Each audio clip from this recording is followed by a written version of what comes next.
मेरे एक मित्र विदेश में गए, उन्होंने एक वाक्य सुनाया।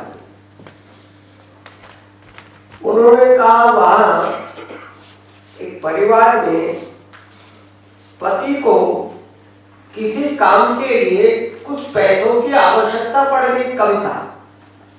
तो पत्नी को भी कहा, वो भी बराबर की कमाई शायद ज्यादा ही करती होगी, कि भाई जरा वो पैसे कम रह गए हैं, तुम पैसे दोगी?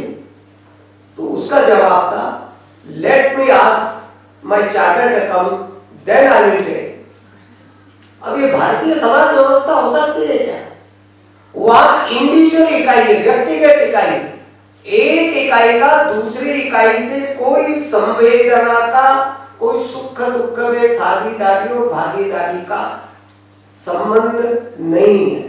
इसलिए अब दूसरे जो विचार करेंगे उसमें ये विचार करेंगे कि परस्परावलंबन को हम कैसे बढ़ा सकते हैं।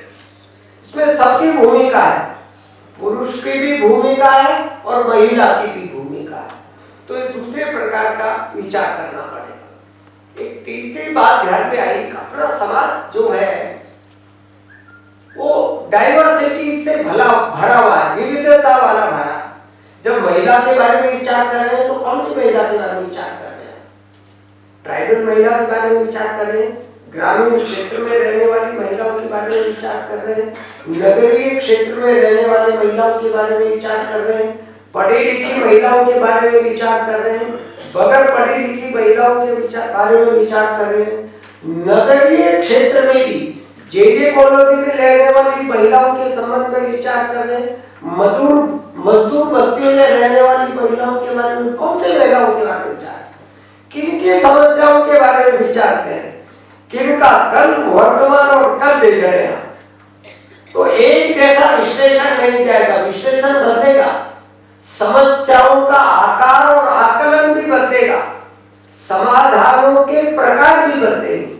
इसलिए तीसरी बात मैं कहना चाहता हूं, हमारे यहाँ भारतीय समाज की महिलाओं के बारे में विचार करते समय ये जो हमारे यहाँ की ज्योग्राफिकल डाइवर्सिटीज है, एजुकेशनल डाइवर्सिटीज है और वर्गीय डाइवर्सिफिकेशन है, इसके बारे में विचार करना पड़ेगा। तब जाकर हम पिछले कल के बारे में ठीक से विचार करेंगे, वर्तमान कल के बारे में भी ठीक से विचार करेंगे और आने वाले कल के लिए भी ठीक से दिशा निर्धारण कर सकेंगे। ये तीसरी बात कहना चाहूंगा। एक चौथी बात, भारत में कभी रिजिडिटी नहीं रही। भारत के संबंध में कम जानकार लोगों को अनावश्यक ख्याल है, कम क्लोज माइंड सेट के लोग, ऐसा नहीं। भारतीय समाज में भिन्न भिन्न प्रकार की व्यवस्थाओं परंपराओं का निर्माण करते समय मोस्ट डायनेमिक है सोसाइटी, रिजिडिटी नहीं। इसलिए हमने देश काल परिस्थिति के अनुसार व्यवस्थाओं में परिवर्तन किया है। दुर्भाग्य से ऐसा हुआ कि खास तौर से इस्लामिक आक्रमण के बाद में और ज्यादा अंग्रेजी शिक्षा होने के कारण से रिजिडिटी आ गई, वो डायनेमिज्म खत्म हो गया।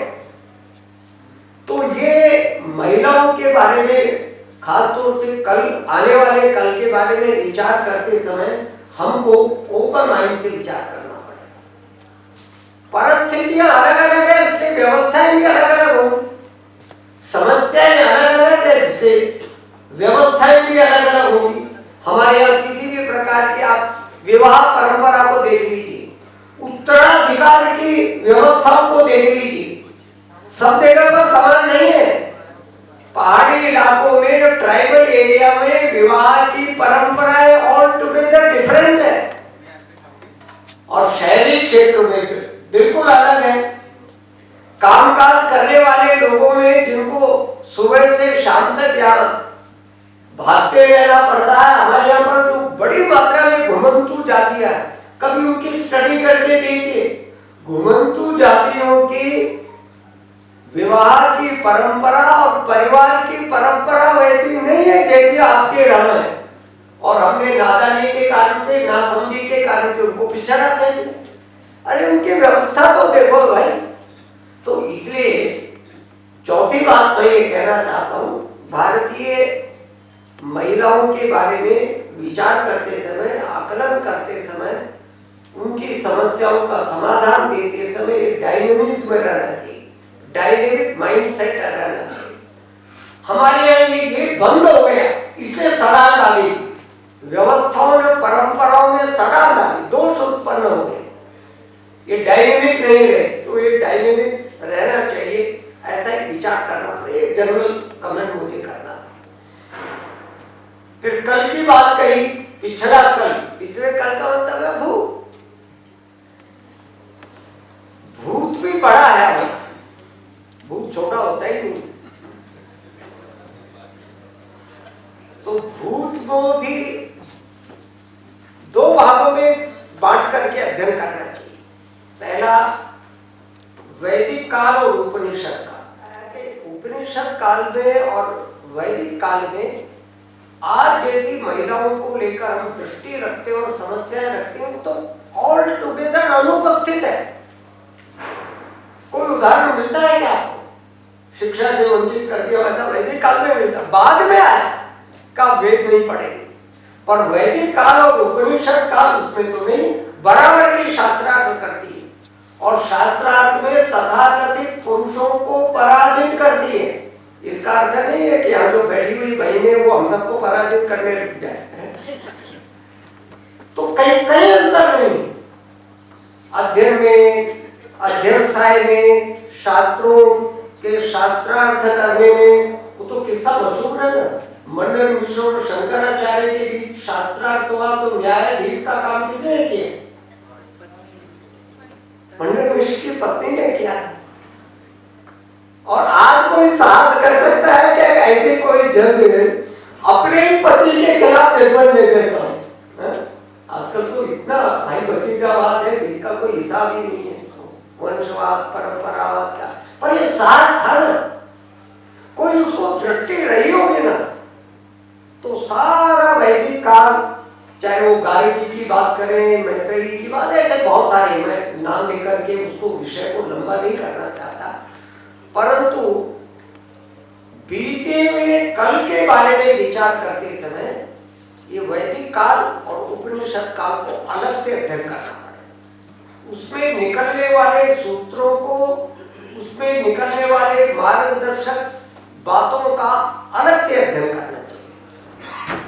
कोई गौरव देगा, नहीं तो अनावश्यक रूप से हमारे मन में बता दिया गया है, हमको ये समझा दिया गया है कि भारत के लोग तो महिलाओं को बड़ी खराब दृष्टि से देखते हैं, छोटी दृष्टि से देखते हैं। अरे तुमने पढ़ा है क्या? बगैर पढ़े हुए लोग आक्षेप करते हैं। मैं एकदम महिलाओं से तो संबंधित नहीं है, परंतु ऐसे बगैर पढ़े लिखे शास्त्रों को कैसे आक्षेप करते हैं उसका एक उदाहरण देता हूँ। मैं कई वर्षों पहले एक सेमिनार में गया, तो बोध गया में एक हिस्ट्री के बड़े जाने माने प्रोफेसर है, प्रोफेसर उपेंद्र ठाकुर। ये हिस्ट्री को कोई बैठे हुए तो उन्होंने सुना होगा है क्या, कोई इतिहास वाला? तो उपेंद्र ठाकुर का नाम सुना? तो उपेंद्र ठाकुर मुझे उसमें मिल गया। वो मुझे कह रहा डॉक्टर गुप्ता, मैंने एक बहुत अच्छी किताब लिखी। मैंने कहा तुम अच्छी लिखोगे, खराब कैसे लिख सकते हो? बड़ा खुश हुआ। तो कहते सुनो तो सही मैंने क्या लिखी है, सुनो। मैंने लिखा करप्शन इन एंशिएंट इंडिया। मैंने कहा धन्यवाद हो, बधाई हो। तो आप मुझे बधाई दे रहे हैं। मैंने कहा इसलिए बधाई दे रहा हूं, जिसकी जैसी दृष्टि होगी उसको वैसा ही दिखाई देगा, वैसा ही मिलेगा।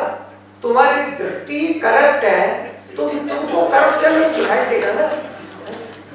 तो इसलिए मेरा यह कहना है शास्त्रों का योग्य प्रकार से अध्ययन करना, और शास्त्रों का, भारतीय शास्त्रों का अध्ययन वो नहीं कर सकता और कर भी लिया तो समझ नहीं सकता जिसको संस्कृत के व्याकरण का ज्ञान नहीं है।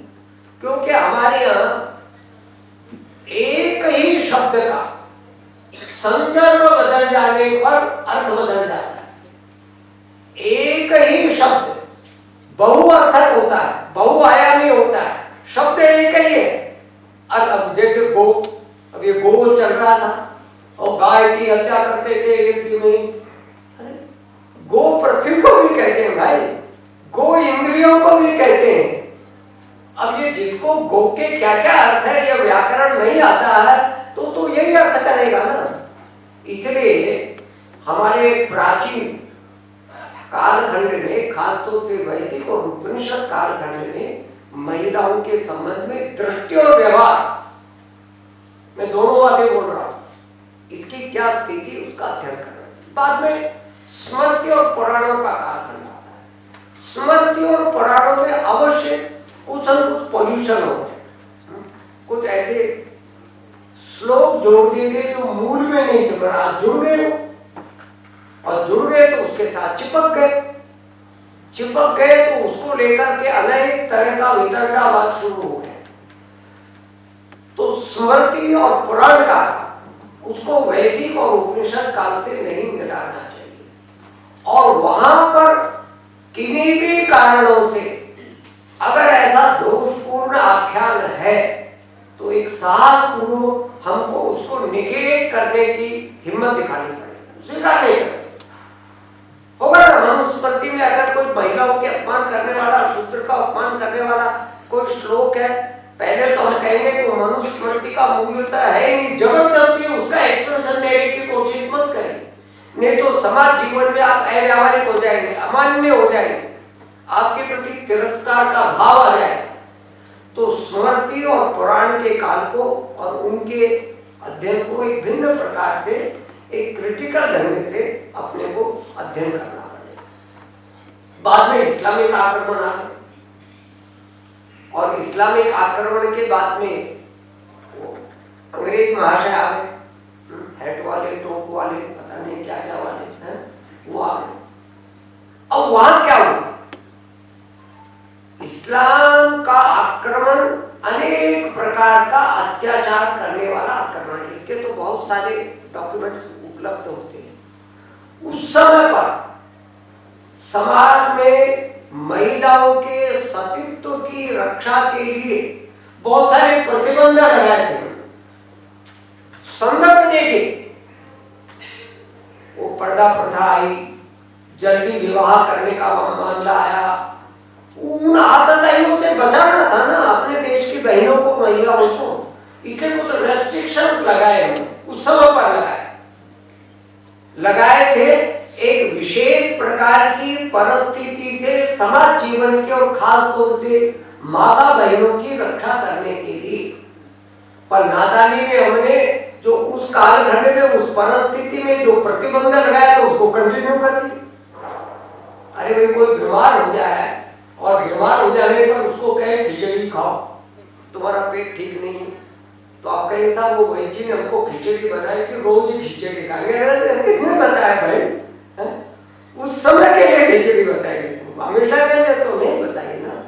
ये हमारे यहाँ समझदारी का अभाव उत्पन्न हो गया, उसको हमने परंपरा मान लिया, उसको हमने अपने दर्शन का आधार मान करके हमारे मूलभूत जीवन मूल्यों का नादानी और नासमझी के कारण से हिस्सा मान लिया। तो ये जो बाद के कालखंड में, खास तौर से इस्लामिक कालखंड में और बाद को कुछ मात्रा में अंग्रेजों के राज्य शासन में, जो हमारे यहाँ पर महिलाओं को लेकर के अनेक तरह की कुप्रथाएं शामिल हो गई। उसमें दहेज प्रथा भी थी, बाल विवाह भी था, पुरुष और महिला के बीच अंतर करने का भाव भी था, उसको आज मान्य नहीं करते। और हमारे जैसे लोग, विचार परंपरा के लोग और जिस संगठन भाव के रहने वाले लोग हैं, उनको डंके की चोट अमान्य करना चाहिए। नहीं तो अनावश्यक रूप से इस तत्व ज्ञान के जो विरासत रखने वाले हम लोग हैं, हमारे संबंध में, समाज जीवन में समझदार लोगों में एक भिन्न प्रकार का भाव चला।